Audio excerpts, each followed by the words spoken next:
Bon, ben, bonsoir à toutes et à tous et merci Patrick de cette invitation à venir partager avec vous des éléments sur l'hydrogène qui, comme vous l'avez très justement dit, fait partie des solutions, mais n'est pas la solution à tous les remèdes en matière de mobilité décarbonée, mais au contraire va être particulièrement pertinent en complément d'autres technologies.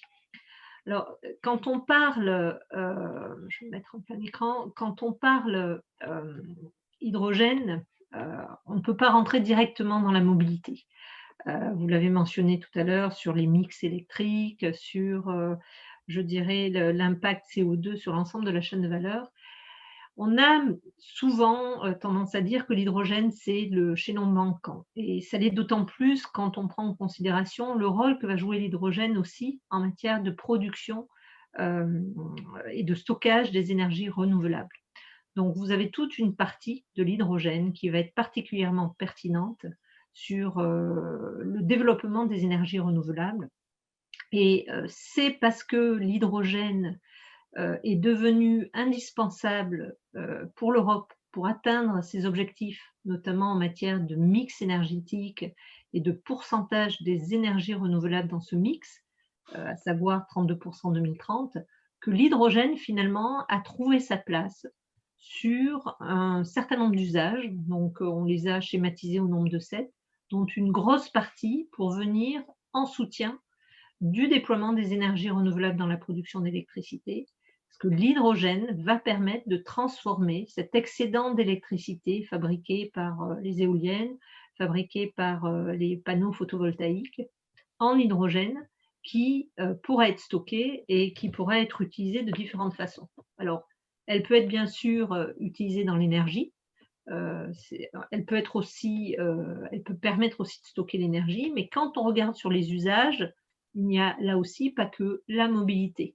Aujourd'hui, on a de plus en plus, et c'est le marché historique de l'hydrogène, comment on peut décarboner l'énergie dans l'industrie, comment on peut aussi décarboner certains process industriels, comment on peut alimenter un certain nombre de bâtiments en chaleur et en électricité à partir d'hydrogène. C'est des applications qui sont très répandues, notamment au Japon, où de nombreuses habitations sont déjà équipées avec des micro-chaudières qui fonctionnent à l'hydrogène. Et enfin, l'hydrogène permet de décarboner le secteur des transports. Et c'est ce couplage entre, d'un côté, production, stockage d'énergie et usage qui fait que l'hydrogène trouve un marché bien plus large que le marché de la simple mobilité. Alors, Patrick, vous avez mentionné en préambule le moteur thermique, le diesel. C'est clair qu'aujourd'hui, quand on regarde de façon très factuelle ce qui se passe au niveau de la densité énergétique et des différentes options d'énergie, le carburant, je dirais, le plus pratique et le plus dense énergétiquement, qui correspond à beaucoup d'usages, c'est quand même le diesel. Mais on le sait tous, nous sommes contraints à la fois par rapport à des enjeux climatiques, hein, pour le bien de notre planète, pour le bien de notre mobilité, de nos enfants et de l'air dans nos villes, mais également parce que les réglementations nous y imposent, nous sommes obligés d'aller vers une décarbonation des transports. En matière de véhicules zéro émission, c'est-à-dire ni production de CO2 au pot d'échappement, ni production d'émissions polluantes telles que l'inox, vous avez plusieurs solutions comme la batterie et l'hydrogène. Et là aussi, on va voir des différences suivant les usages, on reviendra aux usages tout à l'heure, mais on voit que l'hydrogène va amener une praticité d'usage et va amener un comportement d'usage qui finalement est assez proche d'un véhicule thermique puisqu'il permet de pouvoir récupérer de l'énergie à peu près en 5 minutes de temps. Vous passez à la pompe, au lieu de mettre du carburant dans votre véhicule, vous mettrez de l'hydrogène sous forme gazeuse, que finalement une pile à hydrogène qui est l'équivalent du moteur prend beaucoup moins de place qu'une batterie, et que la densité énergétique, là aussi, est différente. Alors, pour ceux qui, je dirais, sont au niveau débutant sur le véhicule hydrogène, il y a un principe très simple à comprendre. le véhicule à hydrogène est un véhicule électrique comme le véhicule à batterie. La grosse différence et la seule différence entre ces deux véhicules, c'est la façon dont est stockée l'énergie.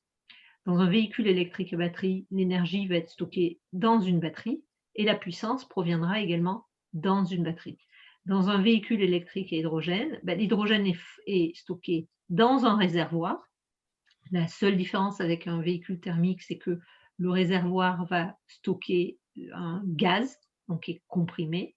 Et puis, la puissance, elle, sera menée par la pile à hydrogène. Et c'est en combinant l'hydrogène stocké dans le réservoir avec l'oxygène de l'air qu'une transformation électrochimique se fera au sein de la pile, qui joue un petit peu le rôle du moteur, pour transformer tout cela en électricité et à ce moment-là, alimenter un petit moteur électrique qui fera mouvoir le véhicule. Juste un petit schéma, j'essaye de ne pas trop rentrer dans la technique. Vous avez plusieurs architectures qui, là aussi, vont correspondre à plusieurs types d'usages. En haut à gauche, vous avez un véhicule électrique à batterie qui ne fonctionne qu'avec du courant électrique et de l'électricité émise par la batterie. Et puis ensuite, vous pouvez avoir plusieurs architectures pour un véhicule hydrogène. Sur le côté droit, en haut, vous allez avoir ce qu'on appelle un prolongateur d'autonomie, ce sont les Kangoo hydrogène qu'on peut voir en ce moment, ou sur un véhicule déjà électrifié, vous allez venir intégrer une petite pile à combustible qui va permettre de doubler, voire tripler l'autonomie du véhicule, toujours en mode batterie, en mode électrique, pardon. Et dans ce cas-là, vous utilisez deux énergies, soit vous rechargez votre batterie sur le réseau, soit vous allez remplir le petit réservoir que vous aurez pour retrouver de l'autonomie en hydrogène. En bas à droite, vous avez ce qu'on appelle le tout hydrogène. C'est un petit peu le pendant du tout batterie, où vous aurez donc un gros système hydrogène, en général une pile. Ce sont aujourd'hui des architectures que l'on va retrouver sur des véhicules comme la Toyota Mirai ou encore la Hyundai Nexo. Et enfin, en bas à gauche, vous allez retrouver un mode hybride. Mais au lieu d'être un hybride batterie-essence, c'est un hybride électrique-électrique. Donc vous allez avoir une batterie de plus petite dimension, un système à hydrogène à peu près de taille moyenne, et les deux vont permettre d'avoir une autonomie maximale, soit en mode hydrogène, soit en mode électrique, en combinant, je dirais, les deux types d'alimentation en hydrogène. C'est le type de technologie qui va être notamment intégré sur le véhicule utilitaire que va sortir Peugeot l'année prochaine. Et c'est ce type d'architecture que l'on retrouvait sur la Daimler GLC Fuel Cell qui avait été présentée à Francfort il y a 2 ans. Alors, souvent, on a tendance à croire que l'hydrogène, c'est une technologie du futur. C'est faux. L'hydrogène, c'est déjà une technologie qui se déploie sur les marchés. Alors, avec une maturité différente suivant les pays, vous avez bien évidemment la Chine, l'Asie, enfin le Japon et le Corée qui ont été les premiers à déployer les véhicules hydrogène. Vous avez de nombreux pays en Europe qui déploient la mobilité hydrogène. Et on voit que l'hydrogène a commencé sur plutôt des applications comme les chariots élévateurs dans les entrepôts ou certains véhicules utilitaires et véhicules légers, et puis pour rapidement se déployer sur des véhicules un peu plus lourds comme les bus, les camions, les trains, les bateaux. Et dans la décennie qui vient, on va avoir une généralisation de l'hydrogène en complément des technologies batteries pour couvrir le champ maximum des applications de mobilité possibles. Vous avez, tout comme moi, lu les annonces d'Airbus sur l'avion hydrogène, la capacité d'hydrogène à être intégrée dans les avions. Ce sont des technologies qui sont, je dirais, en cours de maturation. Ce ne sont pas des technologies qu'on verra avant au mieux 2040, pour une raison très simple, pour des gros bateaux comme pour des gros avions. Toute la difficulté est dans le stockage de l'hydrogène, puisque l'hydrogène aujourd'hui pour les applications mobilité est utilisé sous une forme gazeuse, donc il faut la comprimer, ça prend quand même beaucoup de place. Vous imaginez bien que sur un bateau ou sur un avion, il est compliqué de pouvoir embarquer de gros volumes d'énergie, donc il faut aller plutôt vers d'autres formes d'hydrogène, hydrogène liquide ou d'autres utilisations de combinaisons de l'hydrogène, notamment dans des carburants synthétiques ou alors en utilisant de l'ammoniac. Ce qui est clair et ce qui est vraiment devenu une évidence, c'est que pour aller vite, pour électrifier, pour aussi permettre aux constructeurs d'être en règle avec les réglementations, notamment au niveau européen, plus un véhicule va être lourd, plus un véhicule va avoir un usage intensif, plus la technologie hydrogène va être pertinente. Et c'est ce qu'illustre un petit peu ce schéma. On voit que dans certains cas de figure, suivant l'intensité d'usage ou bien l'autonomie nécessaire, les applications de batterie peuvent être tout à fait naturelles. C'est le schéma, c'est la barre verte en bas. Dès que vous allez avoir besoin d'une autonomie étendue ou d'une disponibilité qu'elle ne vous permet pas d'immobiliser votre véhicule pour une recharge en mode standard la nuit, à ce moment-là, la solution hydrogène est un bon compromis pour aller vers une mobilité électrique. Sur les camions également, on a parlé de biogaz, on a parlé, vous avez mentionné Patrick, tout ce qui est carburant à partir de biomasse. Aujourd'hui, sur les gros camions au-delà de 44 tonnes, on sait qu'il y a une phase de transition, notamment avec des applications au gaz, mais les constructeurs regardent aujourd'hui comment passer à l'électrique. La réglementation ou l'application de la réglementation CO2 en Europe dès 2025, les forçant grosso modo à sortir un peu plus de 5% de leur production annuelle de camions au-delà de 16 tonnes en mode pur électrique dès 2025. Donc c'est un vrai enjeu technologique. J'ai mentionné rapidement le bus. Aujourd'hui, dans au moins une dizaine de pays européens, le bus hydrogène est une réalité. Si vous allez par exemple dans la ville de Cologne, intracité, vous allez avoir des bus électriques à batterie. En périphérie, vous aurez des bus électriques à hydrogène. Vous avez à peu près une cinquantaine de bus à hydrogène qui circulent à Cologne. En France, on est parti, je dirais, d'un terrain un peu vierge, puisque jusqu'à fin 2016, on parlait très très peu du bus hydrogène. Aujourd'hui, quand vous cumulez les intentions de commande de bus hydrogène en France, on est à plus de 400 bus hydrogène commandés et vous en avez à peu près une grosse cinquantaine qui sont soit déjà déployés, soit qui vont l'être dans les prochains mois, avec un certain nombre de villes. Donc la première ville à avoir travaillé sur le bus hydrogène, c'est Pau. Et vous avez également des villes comme Le Mans, comme Artois-Gohelle dans le nord de la France, comme Versailles. Et puis vous avez notamment tout récemment des villes comme Dijon, qui a annoncé une transition vers le bus à hydrogène sur la prochaine décennie pour transformer la totalité de leur flotte en bus hydrogène. Enfin, on trouve aussi de l'hydrogène dans les trains. Donc, vous avez en Allemagne des trains qui roulent à l'hydrogène. En Angleterre, vous commencez à avoir des trains qui roulent à l'hydrogène.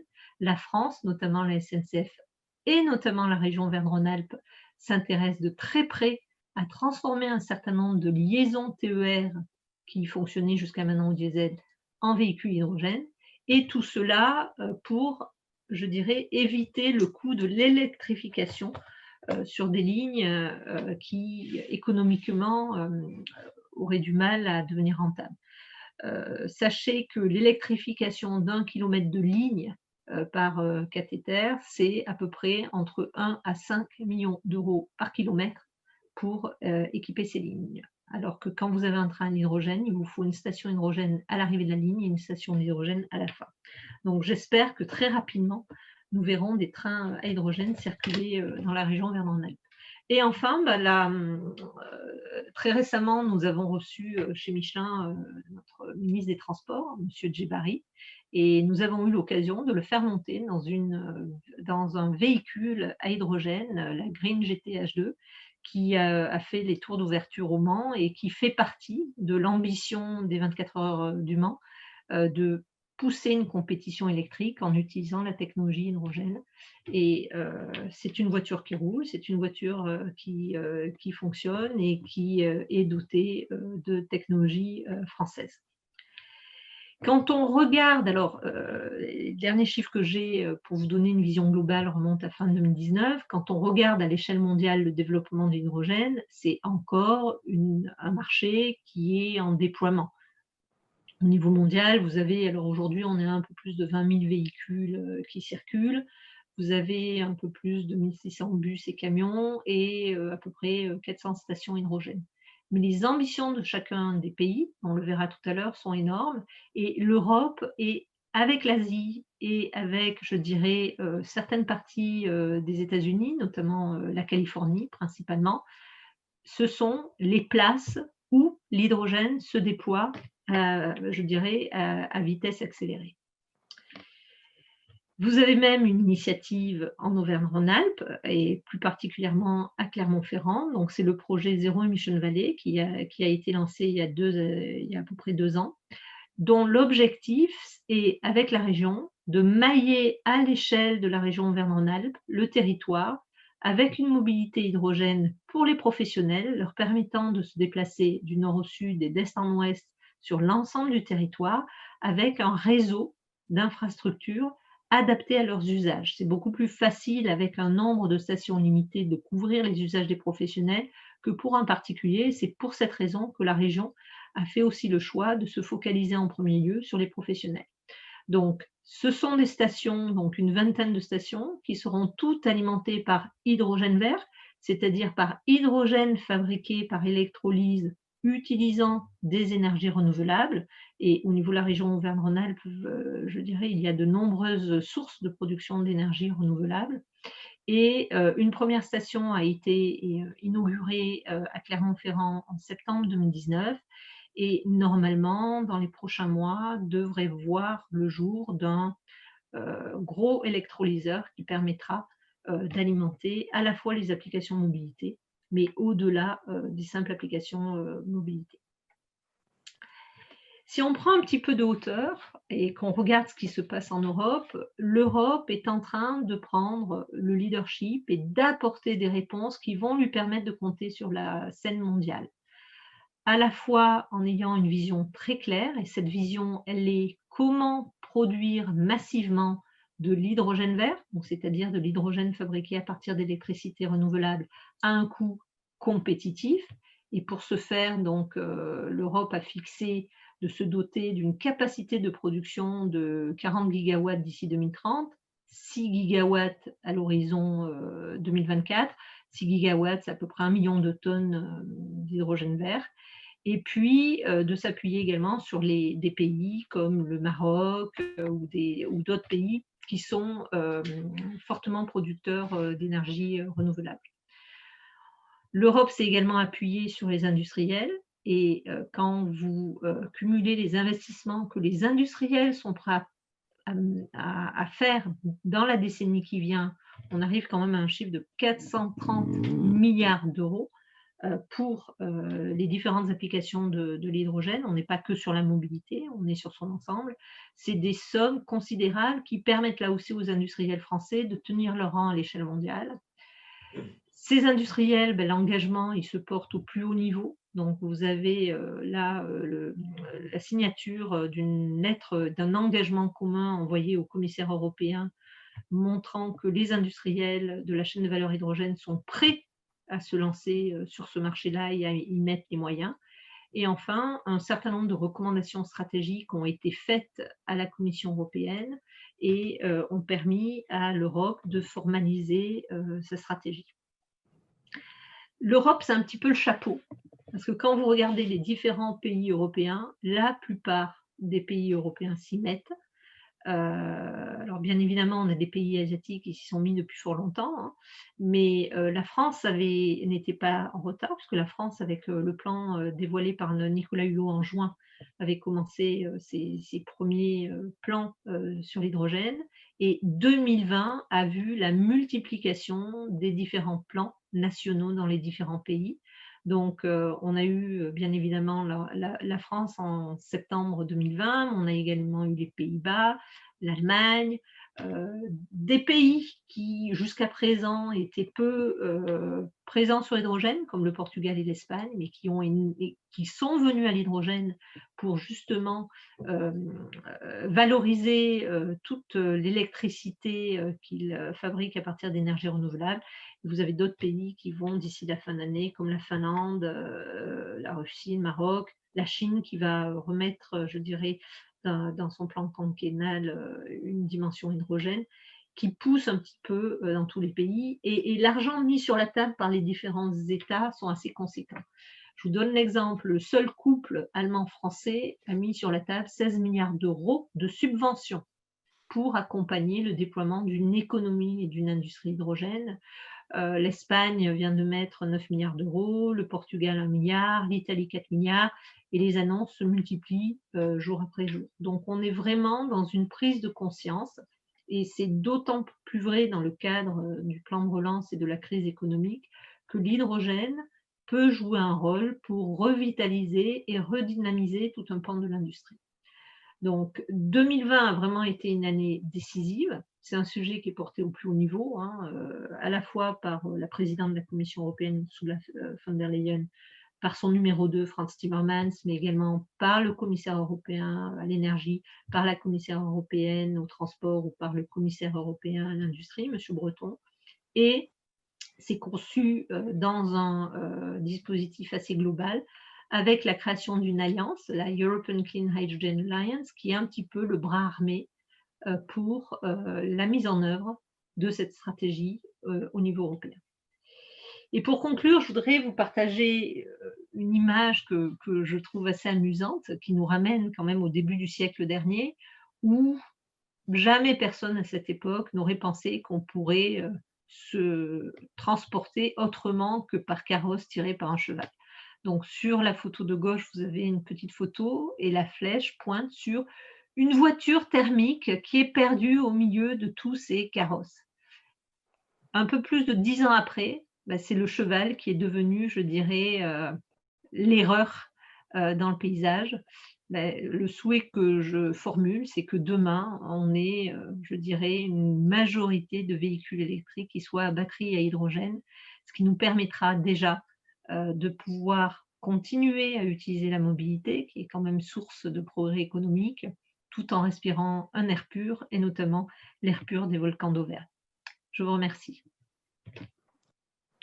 Merci beaucoup, Valérie. Merci beaucoup. Alors, on va opérer de cette manière-là. Je propose qu'on se donne le temps juste d'une petite remarque, d'une ou deux questions, pas plus, à la suite de cela. Et nous reporterons l'ensemble des autres questions lors de l'échange que nous aurons après les interventions, de façon à parler de manière très synthétique de tout ce que nous aurons pu voir ce soir. J'ai envie, alors peut-être que Nicolas, vous avez des questions, mais avant ces questions-là, j'aurais envie d'en poser une à Valérie, parce qu'elle n'est pas rentrée encore dans ce point-là, c'est celui du coût de l'hydrogène. Mes dernières informations au moment où la France a lancé le plan hydrogène, c'était que nous avions la perspective de descendre à un coût d'obtention de l'hydrogène de 2 à 3 euros du kilo, grâce à des technologies d'électrolyse haute température développées par le CEA et qui apparaissaient comme une innovation forte pouvant donner à notre dimension française un atout considérable. Est-ce que vous pouvez confirmer qu'on a toujours ces objectifs ou est-ce que la perspective a changé? Alors non, on est toujours sur cette voie. En revanche, Patrick, petite précision, quand on parle de 2,5 ou 3 euros le kilo, on parle à la source de production. C'est jamais à la pompe. Oui, d'accord ? Oui, d'accord. Donc aujourd'hui, ce qu'il faut savoir, c'est l'hydrogène qui est fabriqué à partir de gaz naturel et autour de 1,5 euros le kilo. L'hydrogène vert, tel qu'il est produit aujourd'hui par des petits électrolyseurs, est à 5 euros le kilo. Donc on voit qu'on a quand même un delta de coût qui est assez important, d'où la mise en place par l'Europe de cette production massive d'électrolyseurs pour arriver à une compétitivité de l'hydrogène à la hauteur de l'hydrogène carboné aujourd'hui. C'est-à-dire, ce qui est visé d'ici une dizaine d'années, c'est de pouvoir arriver entre 1,5 à 2 € le kilo à la source de production.